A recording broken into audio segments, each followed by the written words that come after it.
There was a man, and he was a thief, a very, very famous thief. And he was not really famous, he was notorious throughout the land in pre-modern Arabia for being a highway robber. And in pre-Arabia, these caravan routes were super, super important, right? They're what keeps society functioning. Entire caravan routes, they're super important, and they're super important to the everyday life and functioning of society. And this thief, he literally spent his entire time, all his days, all his nights, taking from these people, taking from these innocent people, going into these caravans, raiding them of everything they owned, and ripping them of everything that they have, and completely ruining their lives and destabilizing the entire region around him. Just this one man and his few gangs, few accomplices in his gang. And this man, he had a lover. He had a lover, and he had this habit of, after he would do a day of raiding, he would go to one of the nearby cities and he would visit his girlfriend. And they were not in a halal relationship, right? This man doesn't care about halal and haram. And so they were not in a halal relationship, and so he would have to visit her in the middle of the night when people are sleeping, and he would have to climb over her wall and sneak into her house and go and visit her and spend time with her. And so this is how he spent his life, right? He spent his life robbing people, taking them of their wealth, completely destroying them, and then going and spending time with this lady in a haram relationship. And he continued to do this. This was his life, day in and day out. And then one day, he decides to do his same thing, his same agenda, right? Let me go rob people, take them of their wealth, and let me go visit my girlfriend. And so he did that, and he went to visit his girlfriend, and as he's climbing up her wall to go visit her, everybody's asleep. But there's one person, maybe a neighbor, maybe someone nearby, we're not exactly sure, but there's some person that is worshipping Allah subhanahu wa ta'ala in the middle of the night. They're worshipping Allah subhanahu wa ta'ala in the middle of the night. And they're praying Qiyam al-Layl. And they're reciting the Quran out loud. And they actually recite verse 16 of Surah Hadid. Shaykh Bilal, if you can recite. أعوذ بالله من الشيطان الرجيم. ألم يأن للذين آمنوا أن تخشع قلوبهم لذكر الله وما نزل من الحق ولا يكونوا كالذين أوتوا الكتاب من قبل فطال عليهم الأمد فقست قلوبهم وكثير منهم فاسقون.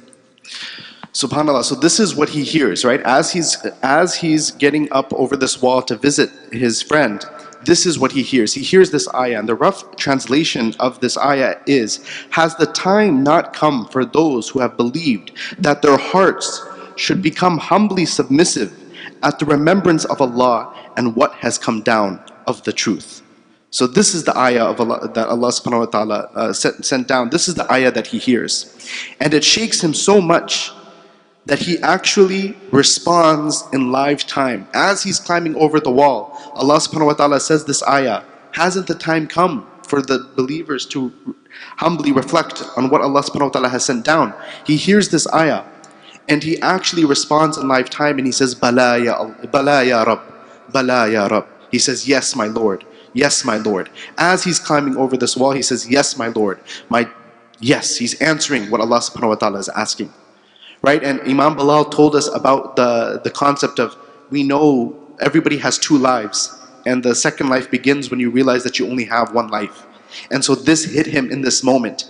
He's halfway over the wall, he hears this ayah, this concept hits him, he understands that he only has one life, and he gets down and he flees from what he was doing. And the narration goes that, there's different narrations, but one of the narration goes is that he's wandering now throughout the desert at night. He's so distraught, he's realizing, oh my gosh, this is what I've spent my life doing.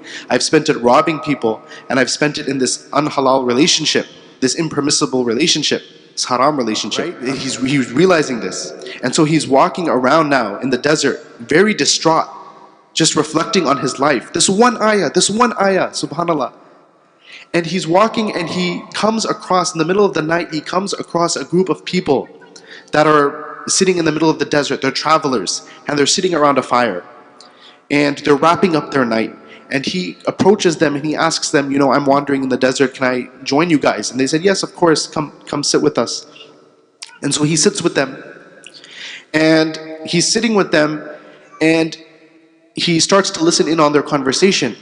And they're having a conversation about whether they should stay the night or if they should continue traveling throughout the night.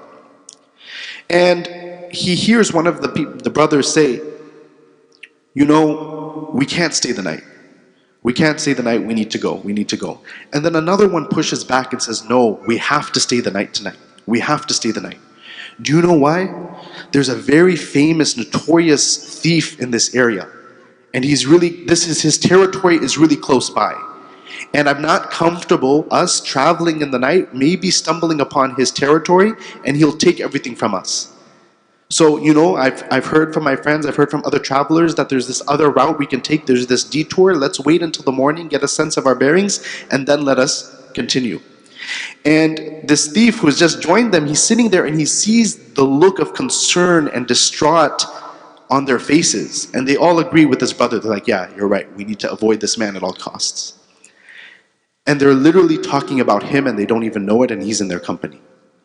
And so he becomes so distraught, he starts weeping, what the heck have I been doing with my life?